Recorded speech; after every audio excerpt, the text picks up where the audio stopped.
Sus prejuicios tan hipócritas me enferman. Su dinero, sus costumbres, me dan risa. Lucen falsas siempre todas sus sonrisas. Qué triste sociedad. Les ofrezco mi desprecio, y deseo se destruya su cruel mundo decadente, triste y fugaz. Les damos la bienvenida. Su asiento está reservado en la butaca introvertida.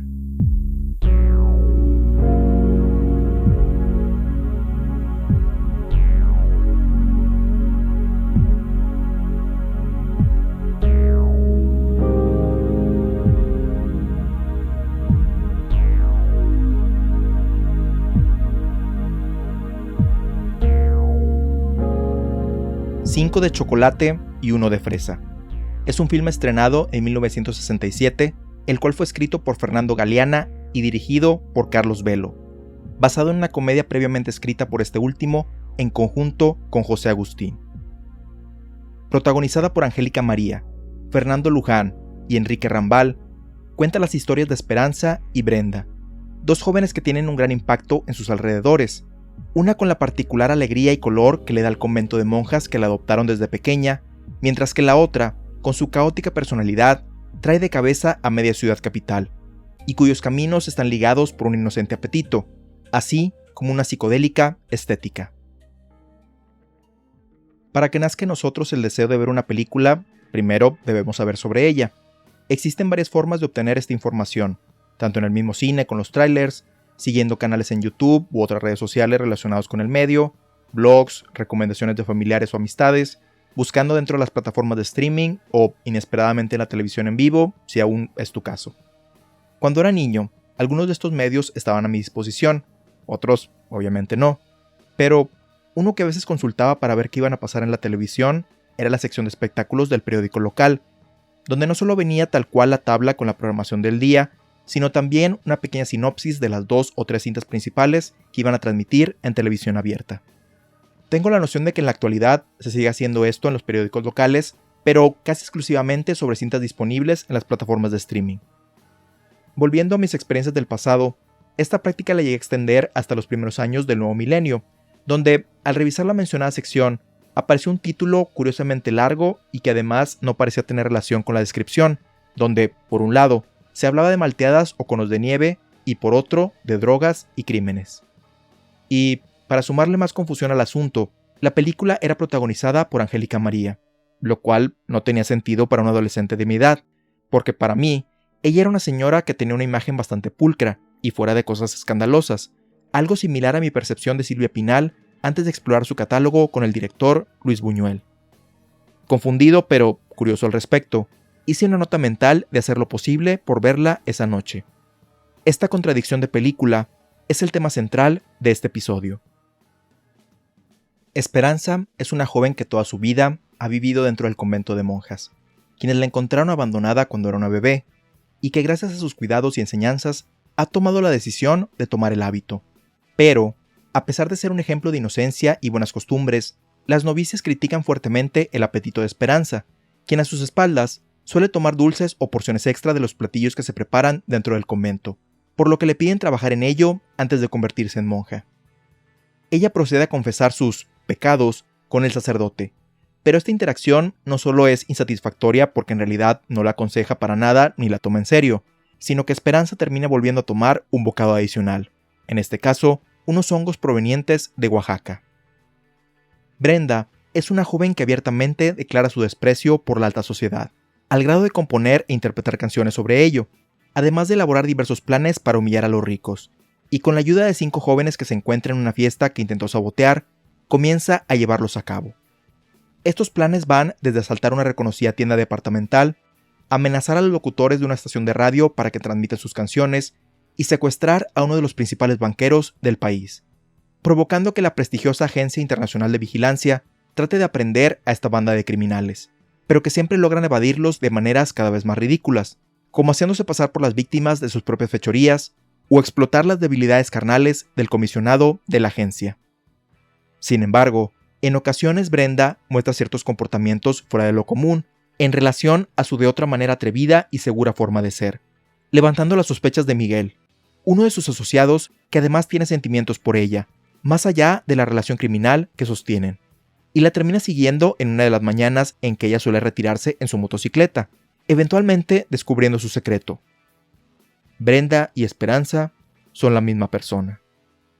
Después de varias aventuras que involucran persecuciones en automóvil y helicóptero, la culpa que siente Esperanza se acumula a tal grado que decide confesarle todo al comisionado de la agencia,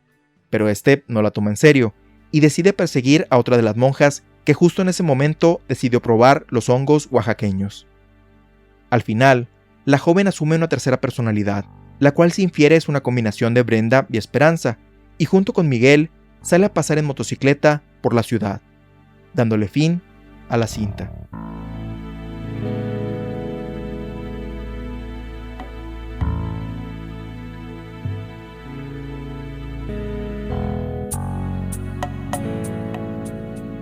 De entrada, he de decir lo mucho que me gusta la secuencia de créditos iniciales de esta película, que establece la estética psicodélica de la misma, así como el espíritu juvenil y rebelde de su protagonista, con fondos caleidoscópicos acompañados de figuras geométricas y diversas tipografías, como un collage hecho por los jóvenes de la época. Desconozco el nombre específico de esta estética, pero, aunque no crecí durante los años 70, sí me tocó verla de niño en diversas partes de mi ciudad que sobrevivían desde aquella época, caricaturas de Hanna-Barbera, así como otros lugares o artistas modernos que tratan de evocarla en sus obras, por lo que no solo me trae buenos recuerdos, sino que genuinamente es una corriente de diseño gráfico que me parece atractiva y divertida. Otra razón que quizá pudiera parecerte curiosa es que las primeras notas de la música que se escucha durante los créditos iniciales me recordó uno de los temas principales del videojuego Splatterhouse, específicamente el que aparece durante la secuencia final, ya que me parecía muy similar la melodía. O bueno, al menos eso pensé la primera vez que volví a ver la cinta para propósitos de este episodio, así como las subsecuentes. Pero, justo antes de hacer una aseveración de que eran exactamente iguales, o pienses que voy a argumentar algún tipo de plagio por parte de Yoshinori Kawamoto y Katsuro Tajima hacia Jorge Ortega y José Agustín, me puse a hacer la comparación directa entre ambas canciones. Y pues... aun y que no son tan iguales como yo creía, sí tienen un espíritu similar, al contar como instrumento principal el órgano. Y siento que la introducción de la canción para la película se pudo usar en los segmentos que abren cada uno de los niveles del juego. A continuación, te dejo un fragmento de ambas para que formes tu propia opinión. Y si gustas comentarme qué tan acertado o desatinado fui con esta comparativa, lo puedes hacer en los medios que se mencionarán al final del episodio. Primero, la introducción del tema principal de 5 de chocolate y 1 de fresa.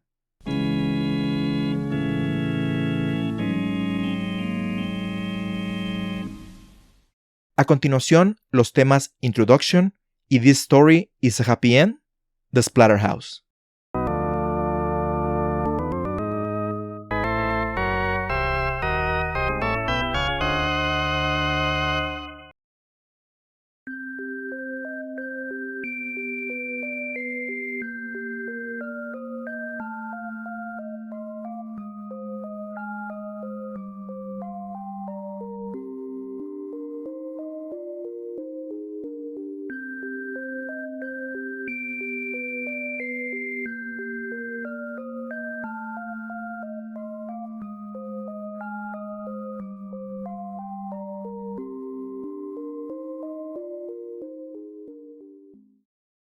Continuando con la manera en la que la película establece su tono desde el inicio, la introducción de Esperanza nos comunica que la lógica dentro de la historia que vamos a ver es una caricatura.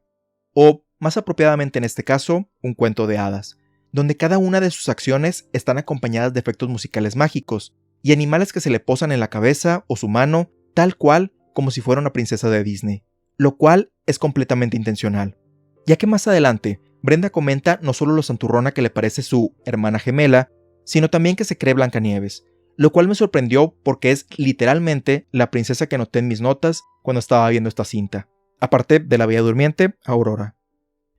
Además del tono, esta presentación nos comunica que Esperanza vive de cierta forma en un mundo idílico con las monjas que la acogieron desde pequeña, aislada del mundo real y de cierto punto de su malicia, aunque esto no significa que viva libre de culpas, ya que la doctrina del convento la hace sentirse apenada de cualquier impulso que llegue a tener, principalmente categorizando sus constantes antojos bajo el pecado capital de la gula.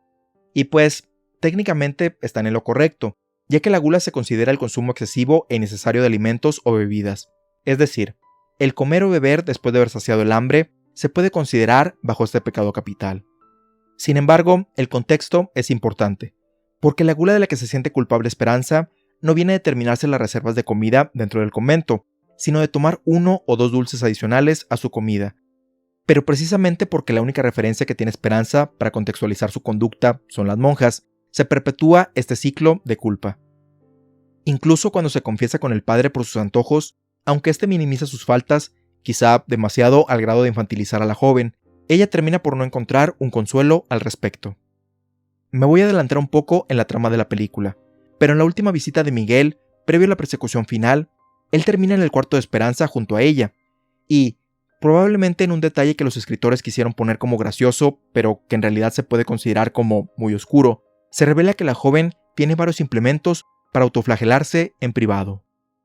Y menciono estos detalles porque precisamente contrastan con la imagen de la clásica princesa de Disney que mencionamos hace unos momentos, donde irónicamente la tratan de proteger ante la aparente maldad que existe en el mundo exterior para que nadie la lastime, pero sus enseñanzas solo la llevan a lastimarse por su propia mano. Este aislamiento y sentimiento de culpa es uno de los puntos que diferencian a Esperanza de su alter ego Brenda, quien está tan conectada con el mundo exterior al grado que ha generado un desdén total por la alta sociedad mexicana, y se los hace saber a ellos, así como a nosotros la audiencia, desde la primera vez que la vemos en pantalla, ya que la canción que interpreta en la fiesta a la cual se coló, apropiadamente titulada Fiesta de Sociedad, encapsula sus sentimientos al respecto. Es preciosa la casita y la gente decente y formal que hay aquí. Sus prejuicios tan hipócritas me enferman, su dinero y sus costumbres me dan risa. Lucen falsas siempre todas sus sonrisas. ¡Qué triste sociedad! Les ofrezco mi desprecio y deseo se destruya su cruel mundo decadente, triste y fugaz. Y todo esto es grandioso para establecer las diferencias entre ambas. Sin embargo, con la sorpresiva revelación de que son la misma persona, no puedo evitar preguntarme de dónde sacó estas conclusiones sobre la sociedad, ya que se insinúa que ella empezó a escaparse del convento a partir de que empezó a consumir estos champiñones más temprano ese día. O al menos no se establece desde cuándo Brenda tiene estas salidas para conocer y luego enfrentarse al mundo exterior. Como alguien que nunca ha consumido hongos alucinógenos, no puedo hablar en base a mi experiencia, pero sí he escuchado que cierto tipo de estimulantes pueden de cierta forma reprogramar la manera de pensar de una persona, abriendo nuevas perspectivas de cómo ven el mundo.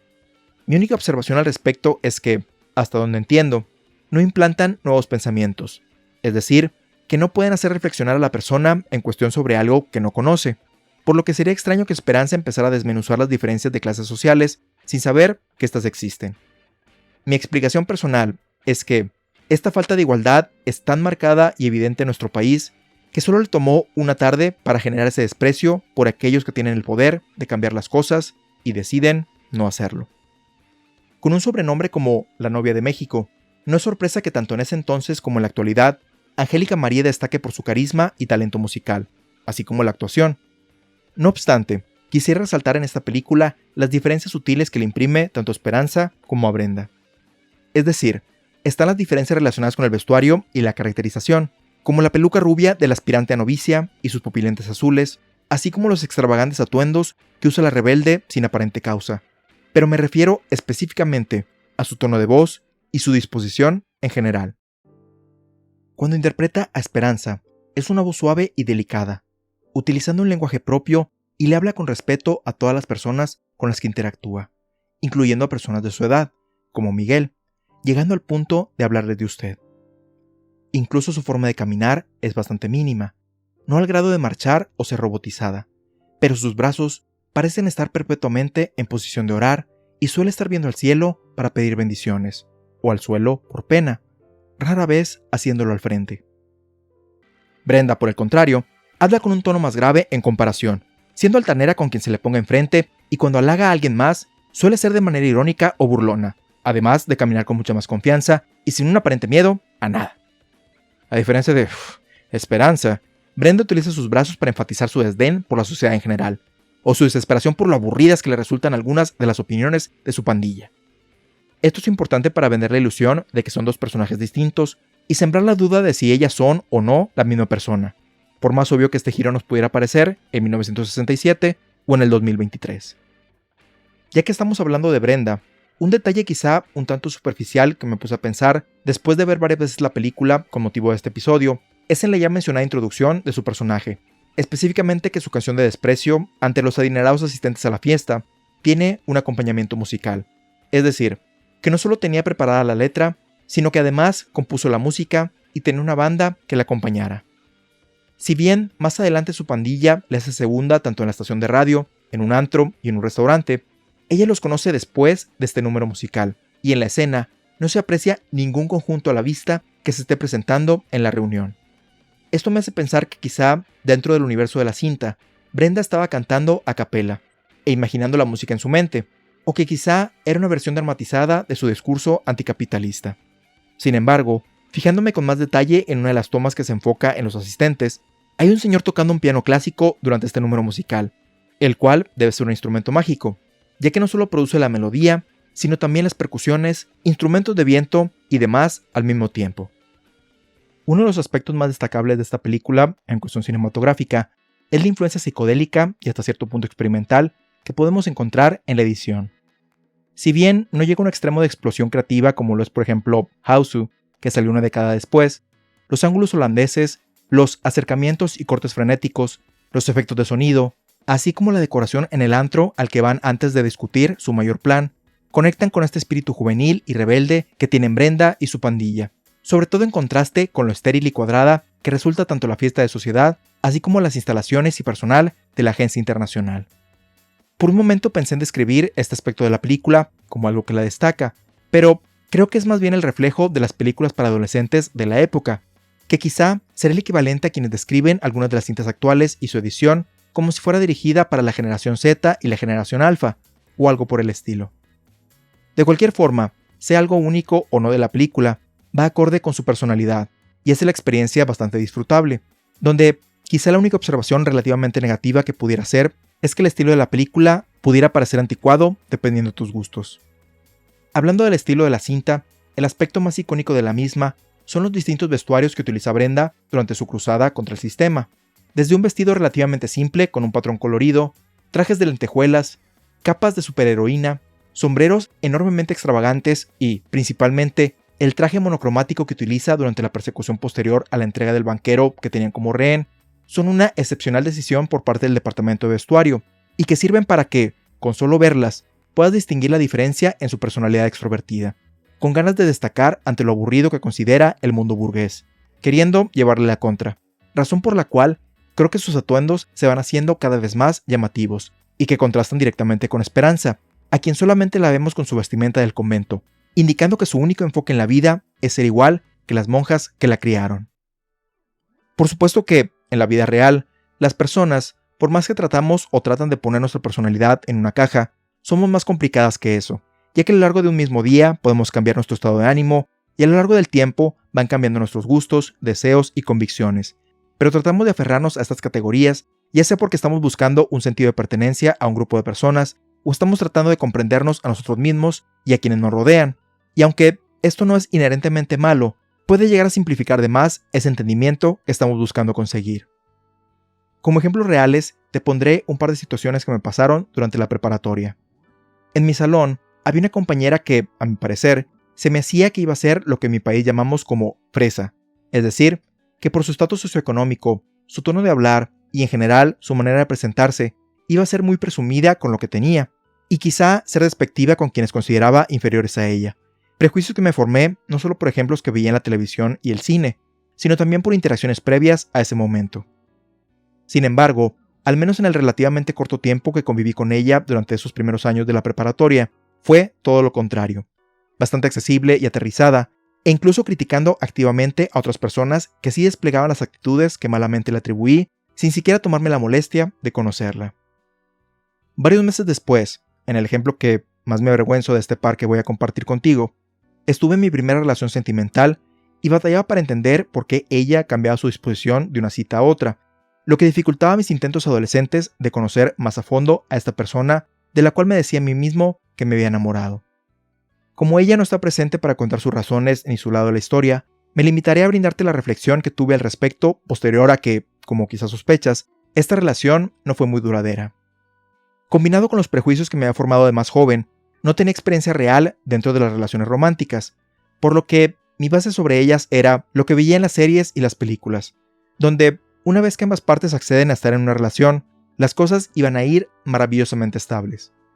Claro, tenía ejemplos reales de que no siempre las cosas son fáciles, pero pienso que al igual que las historias de ficción en los medios audiovisuales, se hace una demarcación entre lo idílico que es el noviazgo, en comparación con las dificultades que conlleva el matrimonio, por lo que mi yo adolescente pensaba que mientras no llegara a ese punto de nuestra historia, todo iba a ser diversión y buenos tiempos. Y pues, no fue así. Todos tenemos alguna parte de nuestra vida que no está saliendo como quisiéramos en todo momento, lo que en ocasiones afecta a nuestras relaciones, aun y cuando las personas involucradas no estén relacionadas directamente con la fuente del conflicto que tenemos, por lo que no siempre van a estar del mismo humor todas las veces que se vean, no importa si inicias una relación cuando tienes 16 años o empieces una a los 36. Siempre habrá factores externos que afecten a ambos, y el reto consiste en cómo lidian con eso como pareja. Lamentablemente, esta introspección no es una que tenía en ese momento, y en conjunto con otros aspectos se terminó esa relación. Sin embargo, de todas las cosas que aprendí durante mis años en la preparatoria, no asumir la forma de ser de otros sin conocerlos y que las personas no somos categorías, ni tampoco consistentes personajes de ficción, son algunas de las lecciones más valiosas que me llevé para el resto de mi vida. Y aunque de manera muy sencilla, y quizá algo apresurada en el final de la película, es una que se refleja en 5 de chocolate y 1 de fresa, donde después de todo el caos de la persecución, emerge a quien llamaré Domitila, una joven que no es ni Esperanza ni tampoco Brenda, sino una combinación de los aspectos de ambas. O al menos eso podemos asumir nuevamente gracias a la actuación de Angélica María, así como nuevamente a la dirección del vestuario, en el que Domitila tiene un cabello rojo vibrante, maquillaje y un vestido corto, pero este ya no tiene colores ni patrones llamativos, sino en un tono más frío que balancea el atuendo, indicando a mi parecer que encontró el punto medio entre ambas personalidades.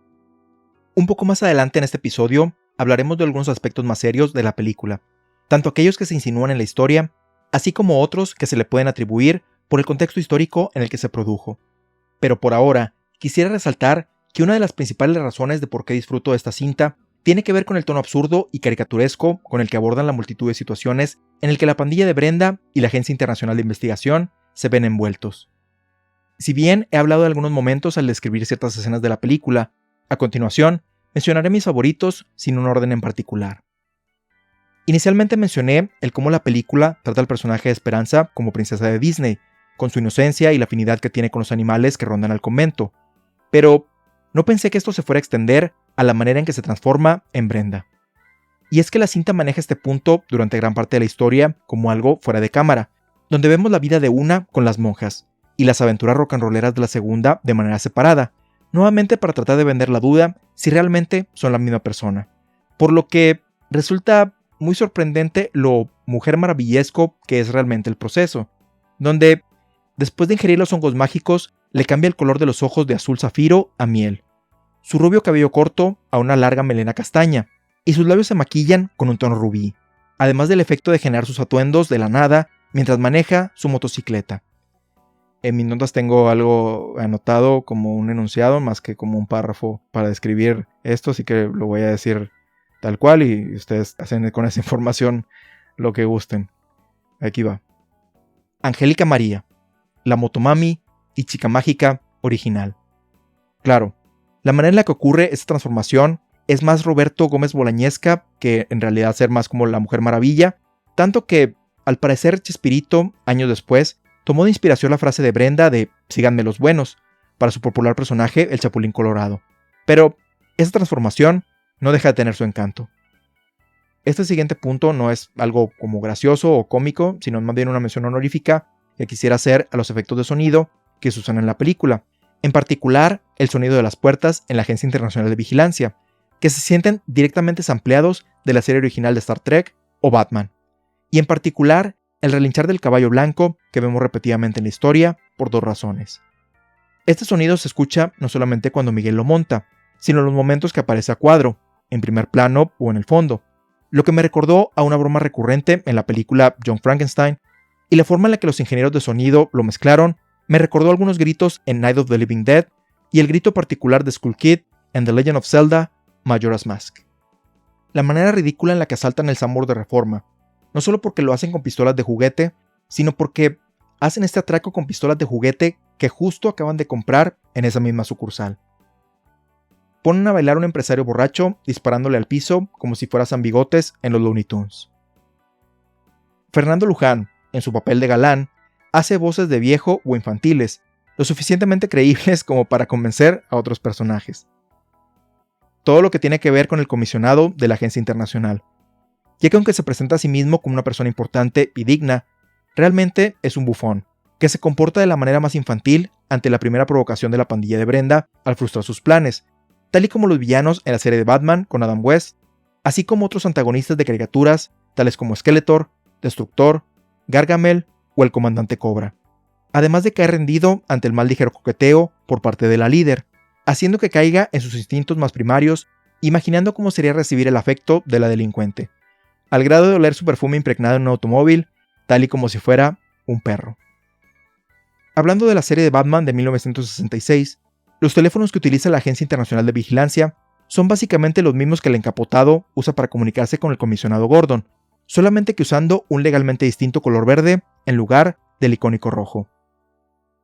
A pesar de que las llamadas que se reciben en estos teléfonos Esmeralda se supone que vienen de altos funcionarios del gobierno o de la iglesia, el audio que logramos escuchar es como si fueran de ardillita. La verdadera magia del cine no solo está presente en las transformaciones de Brenda, sino también en cómo simulan que están viendo un partido en el Estadio Azteca, tomando al comisionado y sus agentes en unas butacas, para luego mostrar en la contratoma un partido de la selección mexicana proyectado en una pantalla. Maravilloso. Principalmente en las películas de acción, llega un momento en que, cuando los antagonistas llevan sus amenazas al máximo nivel, pierden un tanto su impacto porque llegan a ser no muy creíbles de que en realidad se vayan a llevar a cabo. Por ejemplo, cuando un villano amenaza con destruir el universo, es difícil creer que los héroes vayan a fallar en su misión porque, si lo logra, literalmente se acaban las futuras historias de los protagonistas y el potencial artístico de las mismas. Pero, por otro lado, cuando se llevan a grandes extremos las amenazas y el contexto de la película no lo amerita, puede ser muy gracioso, al menos para mí. Siendo este el caso del brillante plan de la agencia cuando descubren que la pandilla se esconde en una cabaña y su resolución para acabar con ellos de una vez por todas es bombardear toda la zona con los helicópteros. Después de ver la película varias veces para este episodio, he llegado al punto donde imagino que realmente llevan a cabo esta maniobra, generando una explosión nuclear que se congela en su punto más alto, para luego ser acompañada con el comisionado en transparencia y la palabra fin cierra la película. Lo que sí te puedo decir que sucede dentro de la película, sobre todo si estás escuchando este episodio sin haberla visto, es que durante la persecución que se da pie posterior a que la pandilla entrega a su voluntario Ren, Brenda no solo viste un fantástico traje en blanco y negro, sino que, de la nada, sale del automóvil con una bazooka enorme, mucho más grande que el cuerpo de Angélica María. No sé cómo describir esto, poner en proporción si no has visto la película. Es cuando mencioné que era una caricatura, estos son los aspectos principales de los que me refiero. Y la primera vez sí me pasó por la mente de que iban a derribar el helicóptero con la bazooka, terminando así por igual con una explosión congelada. Angélica María sonriendo en transparencia y la palabra fin, y ahí se acababa la historia. Pero afortunadamente esta exageradamente grande arma solo avienta un poco de lodo que bloquea la visión de los perseguidores, y aunque pues sí provoca una carambola, un choque del carro de la agencia de investigación, todos salen sanos y salvos del percance. Y cuando pensamos que ya lo hemos visto todo en cuestión de transformaciones y sus respectivos efectos especiales, la película decide dejarnos un regalo de despedida cuando el caballo blanco que ha ayudado a Miguel en diversas ocasiones come un poco de los hongos mágicos y se transforma no en una versión diferente de la misma especie, o en una criatura mitológica como un Pegaso o unicornio. No, amistades, no es este caso. En esta ocasión, los hongos lo transforman en una motocicleta, o la motocicleta que mencioné en el resumen de la película, y que lleva a Domitila y Miguel a continuar sus imperfectas aventuras.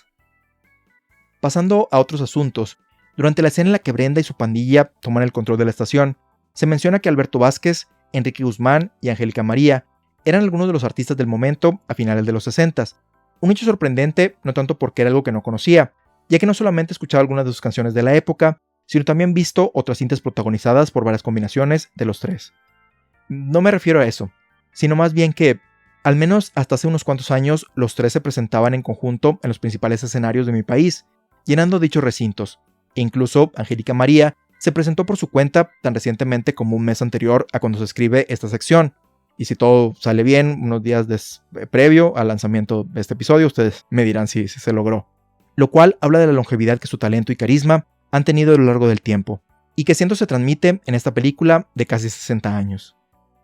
Por último, en otro de los aspectos absurdos de la película, es que cuando se le pide a los artistas de la Agencia Internacional de Vigilancia que generen un retrato hablado de la monstruosa delincuente que está azotando a la ciudad, no solo entregan una imagen nada parecida a Brenda, sino que, en su lugar, producen un retrato perfecto de la afamada actriz italiana Sofía Loren, dibujo del cual también se enamora el inspector en jefe. Tomando en cuenta que muchos de los aspectos de la película están relacionados con eventos próximos a suceder o programas de televisión que se transmitían en la época, me quedé pensando que quizá Sofía Loren había visitado a México por aquellos años, e incluso he de confesar que por un momento consideré la posibilidad de que fuera a ser un breve cameo, pero este no fue el caso. La conexión más cercana entre la actriz y México fue que contrajo unas bastante controversiales nupcias aquí en 1957, y luego vino de visita en el año 2014 para celebrar su cumpleaños. Pero, fuera de esto, solo puedo asumir que es un chascarrillo o quizá una fijación del equipo creativo con ella, la que derivó en esta particular referencia. Pero las cosas no quedan ahí con los genios de la agencia de investigación, ya que en conjunto con el retrato hablado, otra manera de intentar identificar a la líder de la peligrosa organización comunista es analizar las huellas labiales que dejó en el auto del obispo. Y uno pensaría que esto sería una prueba conclusiva para encontrar a la sospechosa, pero como muchas cosas en la historia, nada es lo que parece. Y la conclusión a la que llega la prueba es que el labio superior y el inferior indican la presencia de dos personas completamente diferentes en el mismo cuerpo. Por lo que pude leer al respecto, y tómenlo con toda reserva ya que no soy experto en estos asuntos, es que se pudiera caracterizar la situación de Brenda y Esperanza como un caso de trastorno de identidad disociativo, conocido anteriormente como trastorno de personalidad múltiple, donde la persona en cuestión siente la presencia de dos o más personalidades que habitan en su mente, las cuales pueden tomar control o poseer el cuerpo principal y que pueden ser muy diferentes entre sí, ya sea en la construcción de su pasado, tono de voz, géneros distintos e inclusive diferencias físicas, con casos registrados donde una de las personalidades necesita lentes, mientras que el resto puede ver bien sin necesidad de ellos. Esta condición se manifiesta principalmente como una manera de lidiar con un fuerte trauma, especialmente alguno que ocurrió en la niñez, desarrollando una capacidad de separar la personalidad y observar el trauma fuera del cuerpo, como si le estuviera ocurriendo a alguien más. Dentro de la película, se nos presenta que la aparición de múltiples personalidades en la protagonista ocurre a partir de que consume los hongos que le regalaron a una de las monjas, pero si ponemos atención a algunas de las cosas que dicen Brenda y Esperanza, pudiéramos identificar algunos otros factores que contribuyeron a que desarrollara esta condición. Cuando Brenda y Miguel se ven a solas en una banca, él le pregunta sobre sus padres, a lo que ella le responde que murieron cuando ambas eran muy pequeñas, lo que en combinación con la motivación por parte de las monjas a utilizar los instrumentos de autoflagelación que podemos ver en el cuarto de Esperanza, pudieron ser el origen de la creación de esta segunda personalidad, mientras que los hongos fueron solo el último empujón que necesitaba para dejarlo salir por completo. Claro que esto es solo una suposición, ya que, aunque es parte de la trama principal de la película, no es un aspecto que particularmente le interese indagar a la misma, y solo lo refleja como otra forma de exponer la incompetencia del comisionado de la agencia, al tener toda esa tecnología a su disposición, y aún así seguir el rastro equivocado de la supuesta banda de criminales comunistas, o simplemente para incrementar superficialmente el misterio que rodea a Brenda y Esperanza. algunos ejemplos similares en los medios audiovisuales que manejan este aspecto, aunque quizá no siempre de la manera más empática con quienes en la vida real padecen esta condición, serían Fragmentado, Irene Yo y Mi Otro Yo,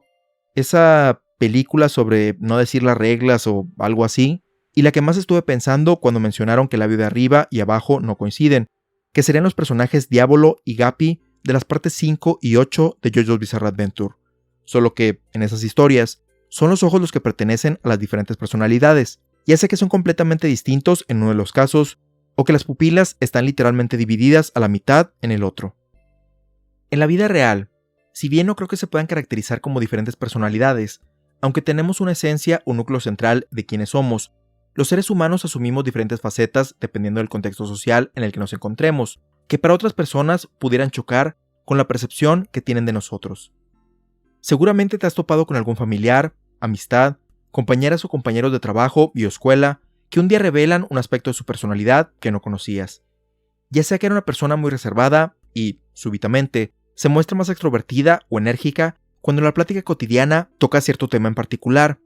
Descubres que es fan de cierto género musical que no coincide con la imagen mental que tienes de esta persona, o demuestra algún talento que, al menos para ti, lo había tenido escondido todo este tiempo. La realidad es que las personas somos más complejas que las cajas en las que tratamos de ponernos unos a otros en nuestro afán de comprendernos, simplemente porque es más conveniente que estar constantemente descifrando las particularidades específicas que componen a nuestro círculo social. Y también es importante decir que muchas veces nos autoimponemos estas clasificaciones o etiquetas, principalmente cuando somos jóvenes, en nuestro afán de encontrar una identidad y un sentido de pertenencia, así como diferenciarnos de aquello con lo que sentimos va en contra de la concepción que tenemos de nuestra propia persona. En la película, Brenda y Esperanza constantemente usan adjetivos para describirse individualmente con el resto de los personajes, y a la vez resaltar lo distintas que son en relación a su hermana gemela, enalteciéndose de una u otra manera por encima de la otra. Si bien anteriormente mencioné que pudiéramos interpretar su condición desde un punto de vista médico, pienso que la principal reflexión sobre este aspecto de la historia es la lucha interna que tenemos todos los días por tratar de reconciliar los diferentes aspectos de quienes somos, ya que como seres imperfectos estamos llenos de contradicciones, donde, por ejemplo, pudiéramos tener nuestras creencias y ser normalmente unas personas tranquilas, pero, a la vez, no estar de acuerdo con la falta de igualdad que existe en la sociedad que nos rodea, y tomar acciones directas al respecto. Por eso es que me agrada el final de la película, no porque culmina el romance de la protagonista, sino porque, simbólicamente, reconcilia estas personalidades que se encontraban en conflicto, encontrando paz y felicidad en ese hecho. Hablando de este romance con el que cierra la cinta, existen elementos de esta que pudiéramos interpretar como comentario social, aun y que quizá no era la intención original de los realizadores. Pero algo que me llamó la atención de la primera interacción que tienen a solas Brenda y Miguel es que este último destaca con gran orgullo su intelecto y estudios universitarios, con el afán de presentarse formalmente como un hombre de mundo refinado, denominándose como el Einstein mexicano, e incluso destacando los modales de Esperanza en comparación con Brenda, pero inmediatamente después de esto se fuerza físicamente sobre Brenda como un bruto cualquiera. Esto pudiera ser una crítica a que, no importa la apariencia física, credenciales, educación, estatus social o cualquiera que sea la manera en que quiere presentarse frente a la sociedad, si se actúa de manera abusiva, todo esto viene quedando de lado. Sin embargo, aunque en el momento Brenda reacciona apropiadamente al rechazar este avance indeseado, la película minimiza este hecho, al no considerarlo realmente un factor que afecte negativamente la relación entre ambos, llegando incluso a darles un final feliz. Y esto es una pequeña muestra de lo que sería mi principal problema con la película, el no explorar tan a fondo los que pienso son sus temas centrales, específicamente aquel que tiene que ver con las apariencias, no solo en que la protagonista tiene un debate interno implícito entre su devoción contra su espíritu rebelde, llegando a la conclusión de que puede llegar a un punto medio de ambas personalidades, sino también en particular de cómo se ve o creemos que se debe ver un criminal o una persona con malas intenciones, quedándose a medias con este comentario social, porque, supongo yo, fue algo que se toparon de manera accidental. Y es que, aun con el desdén que tiene Brenda sobre la clase alta desde el primer minuto que aparece en pantalla, que lleva a la Agencia Internacional de Vigilancia a tacharlos de comunistas por aparentemente ir en contra del sistema capitalista y ser una amenaza contra la sociedad mexicana y sus buenas costumbres, Su único objetivo es divertirse y conseguir emociones frívolas para ellos mismos. Con excepción de rescatar a los animales de la, supongo, corrupta sociedad protectora que los tenía presos, el resto de sus objetivos solo está centrado en cómo obtener una gratificación personal, que no siento ayude a cambiar nada realmente, ni siquiera como un mensaje de que aquellos que controlan el sistema se puedan sentir inseguros por sus fechorías, ya que a lo mucho solo les causan pequeños y pasajeros inconvenientes. Por ejemplo, una de sus primeras acciones es abordar a un líder sindical que uno de los integrantes de la banda conoce porque su papá lo ayudó a sacar provecho económico de la huelga que los trabajadores de una fábrica hicieron, y en lugar de aprovechar para obligarlo a confesar sus crímenes, Brenda decide humillarlo públicamente al hacerlo cantar y bailar en calzoncillos. Al decir públicamente, suena algo más masivo de lo que en realidad sucede. Más bien, lo humilla en la vía pública y se junta una decena de personas a presenciar el espectáculo. Pero no es como si la fotografía saliera en el periódico o algo por el estilo. Solo fue la vergüenza del momento, que si bien hace que el líder sindical se ponga en contacto con la agencia internacional, no tiene una consecuencia real en el mundo de la cinta. Esto nos puede llevar a preguntarnos, ¿qué es lo que en realidad consigue la pandilla de Brenda durante la película? En primer lugar, hacer sentir incómoda a la gente o asustarla, pero en el sentido de cuando no te gusta el humor de una persona, porque te avienta pintura, lodo o agua, se la pasa jugando muy a la ligera con armas, o como cuando alguien te sobresalta porque no te esperabas que hiciera un ruido en ese momento,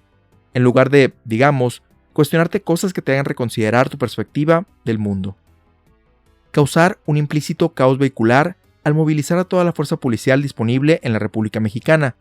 que se puede justificar si se estuviera haciendo una demostración política para denunciar las injusticias del sistema actual, reclamar que se respeten los derechos humanos fundamentales de las personas o algo por el estilo, no solo el sentir la emoción de ser perseguidos nada más porque sí. Ir de paseo a una cabaña en las afueras de la ciudad y pasarla bien con un rico bancario, personaje que técnicamente simboliza aquello contra lo que se están rebelando. Tocar en un antro, un restaurante y una emisora de radio. Y por último, disfrutar de 5 helados de chocolate y uno de fresa. Técnicamente podríamos decir que su mayor logro es exponer la incompetencia de la Agencia Internacional de Vigilancia, al hacerlos invertir recursos en vano para atrapar a un grupo de adolescentes sin éxito alguno, pero al igual que con el ejemplo del corrupto líder sindical, es una satisfacción que solo Brenda y sus compinches tienen, ya que no lo hacen del conocimiento general de la sociedad. Sin embargo, podríamos decir que nos dejan un mensaje a la audiencia, ya que la razón por la que nunca los atrapan radica simplemente en que, a pesar de encontrarlos un par de veces en la escena del crimen, en los ojos del comisionado y el resto del personal de la agencia, no tienen cara de delincuentes, y en muchos casos lograron escapar sin necesidad de esconder sus rostros, como cuando llegan los agentes a la estación que tienen secuestrada y salen corriendo frente a ellos diciendo que son víctimas del ataque. Incluso cerca del final de la cinta, cuando Esperanza quiere confesarle directamente al comisionado que ella es Brenda, este simplemente ignora su declaración, no solo para complementar el chiste de que están buscando a alguien basados en el retrato de Sofía Loren, sino porque ni ella ni Miguel tienen pinta de llevar a cabo las comunistas atrocidades que cree estar tratando de exterminar. Esto nos hace preguntarnos, entonces, ¿cómo luce un verdadero criminal? Porque dentro de la cinta tenemos ejemplos de que las personas no son lo que parecen, desde una literal novicia rebelde, un joven erudito que se esfuerza físicamente con las mujeres y un aparentemente serio comisionado que se deja llevar más por sus impulsos carnales que por la razón en su trabajo. Bajo esta premisa, nuevamente me cuestiono, ¿cómo podemos estar seguros de saber quién es un delincuente simplemente basados en cómo se ve y lo que dice? A lo largo de la historia de la humanidad, pero sobre todo con el relativamente reciente auge de los programas sobre crímenes reales, tenemos un sinnúmero de ejemplos donde personas comunes y corrientes, de diferentes estratos sociales y sin ningún tipo de antecedentes que pudieran prevenir a sus comunidades al respecto, cometieron verdaderas atrocidades. Incluso varios de ellos aprovecharon precisamente que, para su entorno, tenían un cierto encanto físico para atraer a sus víctimas, quienes bajaban su guardia ante su carismática personalidad. Por otro lado, ¿quién decide quiénes son los verdaderos criminales? Podríamos responder que existen leyes, las cuales, al infringirlas, te convierten en una amenaza contra la seguridad pública. Pero, al igual que varias cosas en esta película,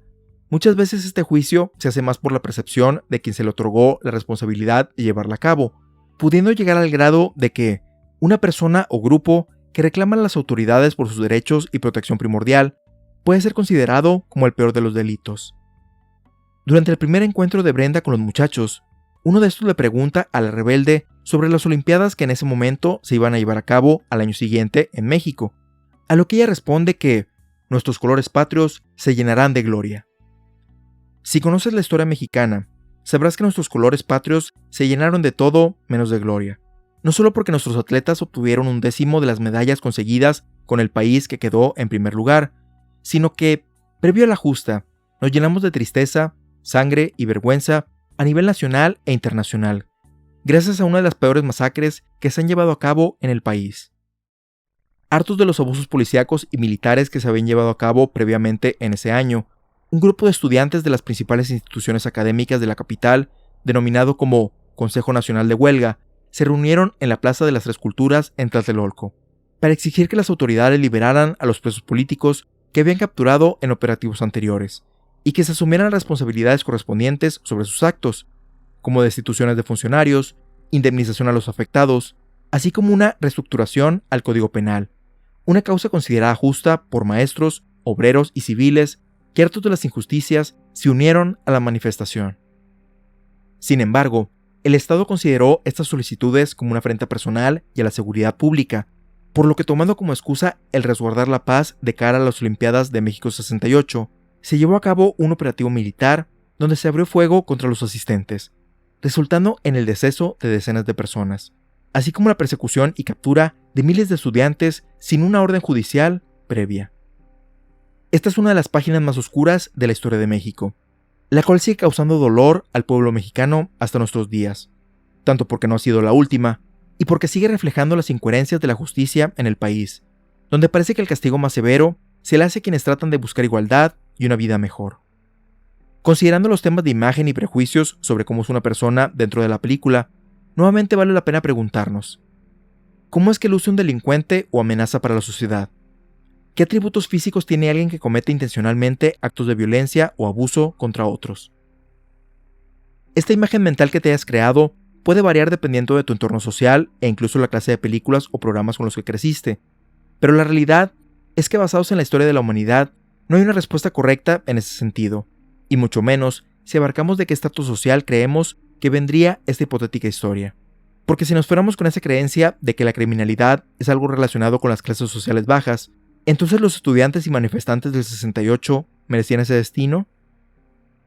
Lamentablemente, y de manera similar a la pandilla de Brenda, en apariencia y no en los actos, por supuesto, muchos de los que han perpetrado los peores crímenes en la historia de la humanidad han quedado impunes en su momento y hasta la fecha, porque su carisma e imagen evitaba sospechas sobre que fueran capaces de llevar a cabo sus planes, o tal y como todos los hombres del grupo, son hijos de otras personas influyentes, con los recursos suficientes para evadir la justicia. Sé que, quizá, esta es una reflexión muy pesada de hacer sobre esta película en particular, considerando que estamos hablando de una comedia pensada más para resaltar el talento de Angélica María, pero debido a los eventos de la misma y el contexto histórico en el que, de manera no intencional, se situó esta producción, me quedo con la reflexión de que, para que haya un verdadero cambio en nuestra sociedad, es importante inculcar a las siguientes generaciones el no dejarse llevar simplemente por la apariencia de una persona, sino por las acciones que realiza en momentos clave, así como que la rebeldía contra las injusticias debe ir más allá de lo estético y de los dichos, que para luchar contra ellas se debe tomar acción directa, así como de manera específica en la colaboración con su comunidad, para cambiar las cosas para bien.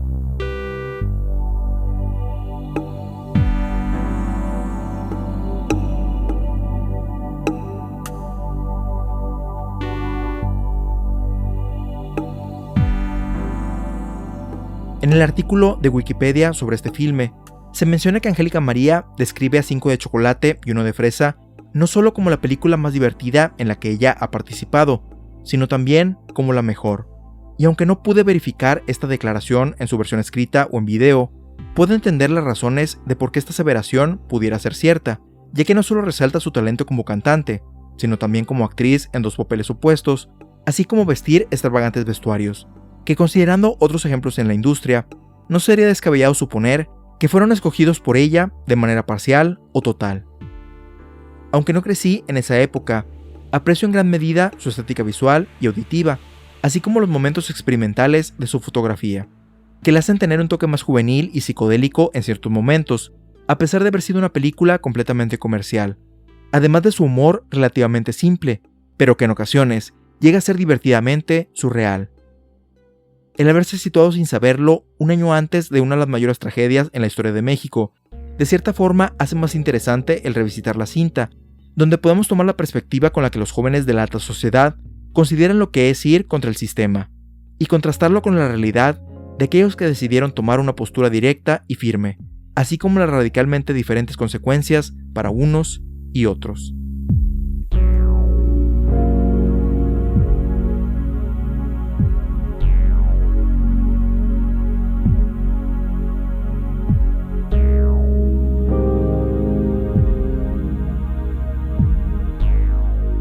Les recordamos que pueden compartirnos sus opiniones, ideas, sugerencias y o comentarios sobre 5 de chocolate y 1 de fresa, o cualquiera de nuestros episodios anteriores al correo contacto@butacaintrovertida.com. También pueden escuchar todos los episodios en butacaintrovertida.com, Spotify, Apple Podcasts, Google Podcasts, entre otros, así como tener notificaciones de cuando se publican, suscribiéndose en esas plataformas, nuestro RSS, o puedes encontrarnos en redes sociales buscando Butaca Introvertida en Facebook e Instagram o como @bintrovertida en Twitter. Si deseas ayudar a impulsar este podcast, déjanos una reseña positiva en cualquiera de nuestros perfiles oficiales, calificándonos en Spotify o Apple Podcasts o compartiéndolo con tus amistades en redes sociales. Hemos llegado al final de este episodio. Te esperamos en la próxima función, donde ya tienes tu asiento reservado en la Butaca Introvertida.